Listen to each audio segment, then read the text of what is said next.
Welcome to Not Milk Never Milk. Subscribe if you're lactose intolerant. You're starting immediately. Open Settings, tap Accessibility, then Audio/Visual. Once there, locate LED Flash for alerts. This is the switch that controls the camera flash notifications. Make sure your iPhone is not in Do Not Disturb or Focus mode while testing, because those modes change alert behavior. If the toggle is on, turn it off now. If it's off and you still see a flash, move on to the next checks to eliminate app-specific or system-level overrides. Once done with the accessibility toggle, inspect individual app notification settings. Settings right arrow notifications and pick apps that still flash. Disable banners or sounds for those apps to stop visual alerts. Next, open Settings right arrow focus and review each focus profile. Make sure allowed apps or people aren't triggering alternate alert behavior.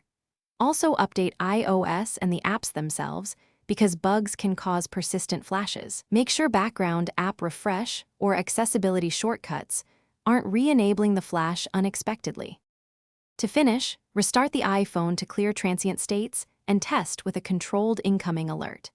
If the LED flash still occurs, go to Settings right arrow General right arrow Transfer or Reset iPhone right arrow reset all settings. This preserves data, but clears system settings that might re-enable the flash. Make sure the camera flash isn't triggered by a third-party app. Uninstall suspected apps. Troubleshooting tip: if flashes persist after reset and update, contact Apple support or visit an Apple store. Hardware or Thanks for watching. If this was helpful, leave a like and consider subscribing. See you next time.